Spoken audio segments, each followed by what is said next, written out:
So ఇవన్నీ చెప్పిన తర్వాత మీరు ఒక కోచింగ్ ఇన్స్టిట్యూట్ జాయిన్ కావచ్చు, కళాశాలలో జాయిన్ కావచ్చు, ఒక కోచింగ్ స్టార్ట్ చేశారనుకోండి. స్టార్ట్ చేసిన తర్వాత ఏం చేయాలి, విద్యార్థులు ఎలా ప్రిపేర్ అవ్వాలి, తల్లిదండ్రులు ఏం చూసుకోవాలనే విషయం మాట్లాడుకుందాం. మొట్టమొదటిగా పిల్లలు ప్రతిరోజు రెగ్యులర్గా కళాశాలకు కానీ కోచింగ్ ఇన్స్టిట్యూట్ కానీ రావాల్సిందే, తప్పదు. అంటే ఎలా ఉంటుందంటే చిన్న చిన్న వాటికి కూడా పిల్లలు కాలేజీకి మానేయడం కానీ కోచింగ్ ఇన్స్టిట్యూట్ మానేయడం కానీ చేస్తుంటారు. ఒక్కరోజే కదా, 2 రోజులే కదా. ఓకే, ఆరోగ్య సమస్యలు ఉంటే అది వేరే విషయం అనుకోండి. రెగ్యులర్ కూడా జనరల్గా ఆబ్సెంట్ అవుతుంటారు. అలా అవ్వద్దు. ఎందుకంటే ఐఐటి అనేది చాలా సిలబస్ ఉంటుంది, మ్యాథ్స్, ఫిజిక్స్, కెమిస్ట్రీలో కూడా. అవన్నీ చేయాలంటే ప్రతిరోజు చాలా విషయాలు టీచర్స్ క్లాసులో చెప్తుంటారు. ఒక్క క్లాస్ మిస్ అయినా నెక్స్ట్ క్లాస్ అర్థం చేసుకోవడం కష్టం. కనెక్టివిటీ ఉంటుంది. అనుకుంటాం ఒక క్లాసే కదా, పోయేదేముందని. ఎంతో కొంత విషయం ఉంటుంది. ప్రతి క్లాస్లోనూ ఎంతో కొంత విషయం ఉంటుంది. లేకపోతే అది చెప్పరు కదా టీచర్స్. సో ప్రతి క్లాస్లో విషయం ఉంటుంది. ఈరోజు నువ్వు ఆబ్సెంట్ అయినా ఉంటే రేపు క్లాస్లో దాన్ని నువ్వు సంగ్రహిస్తామని గ్యారంటీ లేదు. కాబట్టి ప్రతిరోజు రావాలి. కొంతమంది పిల్లలు ఎలా ఉంటారంటే, చాలా రోజులు చదువుతూనే ఉన్నాను, వెళ్తూనే ఉన్నాను క్లాస్లో, నాకు ఏం అర్థం కావట్లేదు. ఏం అర్థం కాకపోవడం ఏమి ఉండదండి. ఒక పాజిటివ్ సైడ్లో ఆలోచించండి. ఒకవేళ ఒక రోజులో maths, physics, chemistry, for example కెమిస్ట్రీలో ఒక 3 కాన్సెప్ట్లు, మ్యాథ్స్లో 3 కాన్సెప్ట్లు, ఫిజిక్స్లో 3 కాన్సెప్ట్లు చెప్పారనుకున్నాం. లేదా మొత్తం కలిపి ఒక 10 కాన్సెప్ట్లు ఆ రోజు చెప్పారండి మీ టీచర్స్. 10కి 10 అర్థం కావాలని రూల్ ఏం లేదండి. మేబీ మీకు ఒక్కొక్క సబ్జెక్ట్లో ఒక్కొక్క కాన్సెప్ట్ అర్థమైంది అనుకుందాం. అంటే 3 కాన్సెప్ట్లు అర్థమైనాయి. మీరు ఉదయం కాలేజీకి వచ్చేటప్పుడు ఎలా వచ్చారు? ఆ 3 విషయాలు తెలియవుగా మీరు కాలేజీకి వచ్చేటప్పుడు. కానీ వెళ్ళేటప్పుడు ఏం అర్థం చేసుకొని వెళ్తున్నారు? 3 కొత్త విషయాలు నేర్చుకుని వెళ్ళారుగా. ఆ పాజిటివ్ మైండ్ సెట్తో ఉండండి. నేను వాళ్ళ కాలేజీకి వచ్చేటప్పుడు ఈ 3 కొత్త విషయాలు నాకు తెలియదు, కానీ వాళ్ళ ఏదో నేర్చుకుని వెళ్తున్నాను అని ఒక పాజిటివ్ మైండ్ సెట్తో వెళ్ళండి. కానీ దానికి ఆపోజిట్గా మనం ఎలా ప్రవర్తిస్తున్నాం? సార్ 10 కాన్సెప్ట్ చెప్తే మాకు 7 రాలేదనే దాంతో వెళ్తున్నాం. రేపు రావడానికి మోటివేషన్ ఎక్కడ దొరుకుతుంది మీకు? లేదు, నేను ఇవాళ 3 కొత్త విషయాలు నేర్చుకున్నాను, ఇంటికి వెళ్ళిన తర్వాత కొద్దిగా ప్రయత్నిస్తే ఇంకో 2-3 విషయాలు తెలుస్తాయి, చాలా ఒక 50-60% నేర్చుకున్నాను, రైట్? అలాంటి మోటివేషన్ తోటి మీరు కాలేజీకి వస్తూ ఉంటే కొంచెం ఇంప్రూవ్ అవుతుంటారు. మీరు క్లాసును 5 నుంచి 6 కొత్త విషయాలు నేర్చుకునే ఛాన్స్ ఉంటుంది ప్రతిరోజు వస్తే. దాని బదులు ఒక నెగిటివ్ మైండ్ సెట్ తోటి ఈరోజు 10 విషయాలు చెప్తే నాకు అందులో 3 అర్థమయ్యాయి, 7 అర్థం కాలేదు అని ఏడుస్తూ కూర్చుంటే రేపు కాలేజీకి పోవడానికి మోటివేషన్ ఎలా దొరుకుతుంది? దొరకదు కదా. సో ఒక పాజిటివ్ మైండ్ సెట్తో వెళ్ళండి.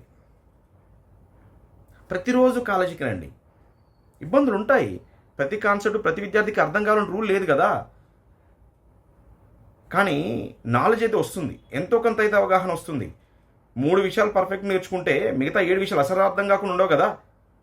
ఎంతో కొంత అర్థం అవుతుంది, అందులో ఎక్కడో స్టక్అప్ అయి ఉంటారు, కానీ నేర్చుకుంటున్నారు కదా. సో ఆ పాజిటివ్ దృక్పథంతో రండి కాలేజీకి. ప్రతిరోజు రావాలి. చాలా ఇంపార్టెంట్ విషయం అది. చాలామంది మిస్ అవుతుంటారు. పేరెంట్స్ కూడా కొంత ఓవర్లుక్ చేస్తుంటారు ఒక్కొక్కసారి. చిన్న సిల్లీ రీజన్స్ కూడా ఆబ్సెంట్ అయితే ఓకే అంటారు. అలా అనకండి. ఆరోగ్య సమస్యలు ఉంటే అర్థం చేసుకుంటాం మేము కూడా, బట్ అలా చేయకండి. నెక్స్ట్ వచ్చేది పంక్చువాలిటీ.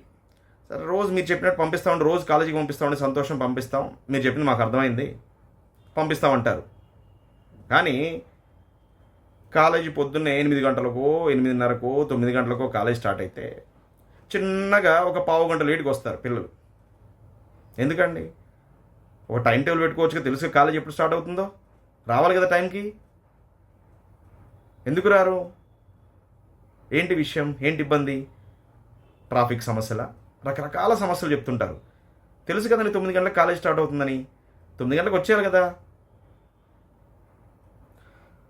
దీనివల్ల వచ్చే సమస్య ఏంటంటే వీళ్ళు క్లాస్కి వస్తారు, కానీ ఈలోపే టీచర్ ఏం చేస్తారంటే డైరెక్ట్గా ఈరోజు క్లాస్లోకి ఈరోజు విషయాలకు వెళ్ళరు. నిన్న జరిగినటువంటి డిస్కషను కొంచెం రివైజ్ చేస్తారు. ఆ అవకాశాన్ని ఈ లేటుగా వచ్చిన పిల్లలు కోల్పోతారు. డైరెక్ట్గా కొత్త విషయం నేర్చుకోవాలి. ఆ కనెక్టివిటీని చాలా ఇంపార్టెంట్ కదా. ఆ పంక్చువాలిటీ తప్పితే ఎలా ఉంటుంది? కుదరదు కదా. కొంచెం ప్లాన్ చేసుకోవాలి. ఈ 10 నిమిషాలు 15 నిమిషాలు పోయేదేముంది? కొంచెం ముందుగా ఎర్లీగా లేవడము, ఎర్లీగా స్టార్ట్ అవ్వటము, ఎర్లీగా వచ్చేయాలి. ఇది రెండో విషయం. ఇక మూడో విషయానికి వస్తే క్లాస్లో ఎలా బిహేవ్ చేయాలి, ఎలా నేర్చుకోవాలి, ఏంటి? ఫోకస్డ్గా వినాలి. టీచర్ చెప్పే ప్రతి విషయాన్ని ఫోకస్డ్గా వినాలి. అంటే అర్థం కాకపోతే, సార్ నాకు ఇది అర్థం కాలేదు చెప్పండి, మేడం నాకు ఇది అర్థం కాలేదు చెప్పండి అనే విధంగా ఉండాలి. వాళ్ళు అడిగినటువంటి ప్రశ్నలకి సమాధానం ఇవ్వగలగాలి. ఈ పక్క చూపులు అటు ఇటు వాళ్ళు ఏం చేస్తున్నారు వీళ్ళు ఏం చేస్తున్నారు కాదు. విషయం ఎప్పుడు కూడా క్లాసులో చెప్పే దాని మీద ఫోకస్ ఉండాలి. ఇంటరాక్టివ్గా ఉండాలి. నేర్చుకోవాలన్న తపన కనిపించాలి. మీలో ఆ నేర్చుకోవాలని తపన కనపడితే టీచర్స్కి అదొక మోటివేషన్. మీరు అనుకుంటారు విద్యార్థులకే మోటివేషన్ అవసరమని, టీచర్స్కి కూడా మోటివేషన్ అవసరమే. అర్థమవుతుందా? అలా మీరు ఎంతూజియాస్టిక్గా పార్టిసిపేట్ చేయాలి. క్లాస్లో స్పోర్ట్స్లో ఎలా పార్టిసిపేట్ చేస్తారు, మీ ఫ్యామిలీ ఫంక్షన్స్లో ఎలా పార్టిసిపేట్ చేస్తారు, అదేవిధంగా పార్టిసిపేట్ చేయాలి ఇక్కడ కూడా. రైట్? యాక్టివ్ పార్టిసిపేషన్ ఉండాలి. రాంగ్ అయినా రైట్ అని చెప్తాం కదా ఆన్సరు. ఒకవేళ రాంగో రైటో చెప్తే వాళ్ళు కరెక్ట్ చేస్తారు కదా, తప్పే ఉంది అందులో. మీరు నేర్చుకునే స్టేజ్లో ఉన్నారు కదా, టీచర్స్కి కోపం ఏం రాదు. నేర్చుకునే స్టేజ్ కదా, అంతా నేర్చేసుకుని మీరేం ఆన్సర్ చెప్పట్లేదు కదా, అర్థం చేసుకుంటారు వాళ్ళు కూడా. సో ఫోకస్డ్గా ఉండాలి, ఇంటరాక్టివ్గా ఉండాలి. క్లాస్లో ఏదో బండగల కూర్చోకూడదు. చెప్పాలి ఆన్సర్, ఇంటరాక్టివ్గా ఉండాలి, మాట్లాడాలి టీచర్ తోటి, అర్థం కాకపోతే అడగాలి. రెండోది, క్లాస్లో నోట్స్ రాసుకోవాలి. కంపల్సరీగా నోట్స్ రాసుకోవాలి. చెప్పిన ప్రతి విషయాన్ని మీ క్లాస్ నోట్స్లో రాసుకోవాలి మీరు. చాలా ఇంపార్టెంట్ అది. చాలామంది విద్యార్థులు రాసుకోరు. మెటీరియల్ ఇస్తారు కదా, అందులో చదివేసుకుందాంలే అని అనుకుంటారు. మెటీరియలే చదువుకునేటట్లయితే, బుక్సే చదువుకునేటట్లయితే మీరు ఒక కాలేజీలో ఎందుకు జాయిన్ కావాలి? ఒక కోచింగ్ ఇన్స్టిట్యూట్లో ఎందుకు జాయిన్ కావాలి? ఎందుకు జాయిన్ అవుతున్నారు? మార్కెట్లో చాలా బుక్స్ ఉన్నాయి కదా, కొనుక్కొని చదువుకోవచ్చు కదా. మరి ఎందుకు వస్తున్నారు కాలేజీకి? మనం ఆ బుక్స్ చదువుకునే అర్థం కాదు కాబట్టి, దాన్ని చదువుకున్నటువంటి ఎక్స్పర్ట్ మనకు బోధిస్తున్నాడు కాబట్టి, ఆ బోధించేటప్పుడు నోట్స్ తీసుకొని తప్పే ఉంది అందులో. చాలా మంచిది అది. కొంతమంది పిల్లలు ఇది కూడా చేస్తుంటారు, నోట్స్ రాస్తూనే ఉంటారు కానీ ఆబ్సెంట్ నోట్స్ మాత్రం రాయరు. 2 రోజుల మధ్యలో రాకపోతే ఆ 2 రోజుల మధ్యలో నోట్స్ రాయరు. ఇంక రాయకపోతే ప్రయోజనం ఏంటండి? ఆ కనెక్టివిటీ పోతుంది కదా. రాస్తున్నాం అంటే రాస్తున్నాం కాదు, శ్రద్ధతో రాయాలి. అదొకటి. ఇక క్లాస్ నోట్స్ రాస్తారు, అంతా బాగానే చేస్తారు. అంటే క్లాస్ నోట్స్ వరకు ఇదంతా బాగానే ఉంది. మరి క్లాస్లో టీచర్ కొన్ని క్వశ్చన్స్ కూడా ఇస్తుంటారు మధ్య మధ్యలో. ఒక కాన్సెప్ట్ చెప్పిన తర్వాత, అది ఏ సబ్జెక్ట్ అయినటువంటి క్వశ్చన్స్ ఇస్తారు. ఆ క్వశ్చన్స్ని సాల్వ్ చేసేటప్పుడు ఇక మనం స్టార్ట్ చేస్తాం.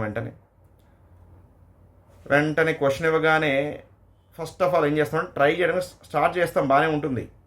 ఆ తర్వాత ఏం చేస్తామంటే చక్కగా నాకు ఎక్కడో స్ట్రక్ అయిపోతున్నాను కదా అని చెప్పేసి ఇక పక్కన పేపర్లు తీయడం స్టార్ట్ చేస్తాం. మన క్లాస్ నోట్స్లో రాసుకున్నాం కదా నోట్స్, సార్ చెప్పారు నోట్స్ రాసుకున్నాం, బాగానే ఉంది.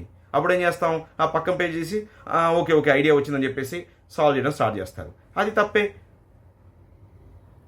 నువ్వు అర్థం చేసుకొని క్వశ్చన్ సాల్వ్ చేయాలి కానీ నోట్స్ రిఫర్ చేస్తే కాపీయింగే కదా. ఎగ్జామ్లో ఎవరు ఇస్తారా నీ క్లాస్ నోట్స్? ఇవ్వరు కదా. సో క్లాస్లో క్వశ్చన్ ఇచ్చినప్పుడు కూడా ఒక ఎగ్జామ్లో ఆ క్వశ్చన్ ఎలా సాధిస్తావో అదే విధంగా సాల్వ్ చేయాలి కానీ పక్కన నోట్స్ ఇస్తే కాపీయింగ్ చేయటమే కదా. సార్ ఇది కాపీ అంటారేంటి సార్ అంటే అది కాపీయింగే. తెలియని విధంగా కాపీయింగ్ అది. కొంతమంది ఇంకా వింతగా ప్రవర్తిస్తుంటారు, పక్కన పిల్లలతో డిస్కస్ చేస్తుంటారు. ఎగ్జామ్లో ఆ డిస్కషన్ ఉంటుందండి? ఉండదు కదా. ఇద్దరు డిస్కస్ చేసుకుంటారు, ఫైనల్గా ఇద్దరికి ఆన్సర్ వస్తుంది, వెరీ హ్యాపీ. కానీ ఇద్దరే యాక్చువల్గా క్వశ్చన్ సాల్వ్ చేయలేరు ఎగ్జామ్లో. ఎందుకంటే ఒకరి ఐడియాస్ను ఒకరు షేర్ చేసుకున్నారు. ఈ మధ్య కంబైన్డ్ స్టడీస్, గ్రూప్ స్టడీస్ అని చెప్తున్నారు. ఏమిటంటే అది అంతా నేర్చుకున్న తర్వాత ఇంకా ఎక్స్ట్రా నాలెడ్జ్ కోసం చేసుకుంటే బాగానే ఉంటుంది కానీ నేర్చుకున్న స్టేజ్లో కంబైన్డ్ స్టడీస్ ఇలా ఉంటే ఎవరు నేర్చుకుంటారండి? యాక్చువల్గా ఐడియాస్ షేర్ చేసుకుంటారు కానీ ఇంప్లిమెంటేషన్ చేయలేకపోతున్నారు కదా. ఎగ్జామ్లో ఎవరు హెల్ప్ చేస్తారు? ఒకరికొకరు హెల్ప్ చేసుకోలేరు కదా. సో అందుకే చాలామంది పిల్లలు చెప్తుంటారు, నేను క్లాస్లో సార్ చెప్పినప్పుడు ఇలాంటి క్వశ్చన్ నేను సాల్వ్ చేశాను కానీ ఎగ్జామ్లో రావట్లేదు అంటారు. ఎందుకు రాదు? ఎందుకంటే క్లాస్లో ఎవరు సాల్వ్ చేశారు? అయితే నువ్వు నోట్స్ చూస్ చేసావు, లేకపోతే మీ ఫ్రెండ్స్తో డిస్కస్ చేసేసావు. ఎగ్జామ్లో రెండు కుదరవు కదా, ఎలా చేస్తావు? ఎలా కుదురుతుంది అది? అందుకే చాలామంది పిల్లలు ఎగ్జామ్ అయిపోయిన తర్వాత చెప్తారు పేరెంట్స్కి, క్లాస్లో చేశాను ఈ క్వశ్చను కానీ ఎగ్జామ్లో రావట్లేదు ఎందుకో. ఎందుకు రాదంటే అది నువ్వు ప్రాక్టీస్ చేసేటప్పుడు అలా చేయలేదు. అదేవిధంగా ఇచ్చిన టైంలో చేయగలగాలి. టైం బౌండ్ ప్రాక్టీస్ చేయాలి. ఈ క్వశ్చన్కి 3 నిమిషాలే అవసరం, 3 నిమిషాలు చేయాలి. ఎందుకంటే ఎగ్జామ్లో కూడా నీకు ఇచ్చేది 3 నిమిషాలే కదా, లేకపోతే 2 నిమిషాలే కదా, లేకపోతే 4 నిమిషాలే కదా. ఏ క్వశ్చన్కి ఎంత టైం కేటాయించాలో అంత టైం కేటాయిస్తే ఎగ్జామ్లో మార్కులు వస్తాయి. మనం సాల్వ్ చేసేటప్పుడేమో ఒక క్వశ్చన్ని 10 నిమిషాలు సాల్వ్ చేసి ఆ క్వశ్చన్ వచ్చిందని ఒక రాంగ్ ఇంప్రెషన్లో ఉండి ఎగ్జామ్లో పోతే అది రాదు. ఎందుకంటే ఎగ్జామ్ అంత టైం లేదు కదా, టెన్షన్ ఉంటుంది కదా, ప్రెషర్ ఉంటుంది కదా. సో అలా ఒక పద్ధతి ప్రకారం మనం ప్రిపేర్ అవ్వాలి. ఏదో ప్రిపేర్ అవుతున్నామంటే అవుతున్నట్టు కాదు, ఒక ప్రణాళిక ప్రకారం ప్రిపేర్ కావాలి. సో ఈ 3 విషయాలు మీరు క్లాసులో చాలా జాగ్రత్తగా ఉండాలి. ఇంటరాక్టివ్గా ఉండాలి టీచర్ తోటి, ఫోకస్డ్గా నేర్చుకోవాలి, క్లాస్ నోట్స్ రాసుకోవాలి, ఇచ్చిన క్వశ్చన్ని సొంతంగా సాల్వ్ చేయడానికి ప్రయత్నించాలి, అప్లై చేయడానికి ప్రయత్నించాలి. అప్పుడు రాకపోతే టీచర్ని అడగండి, తప్పలేదు అందులో, వాళ్ళు ఉన్న దానికోసమే కదా.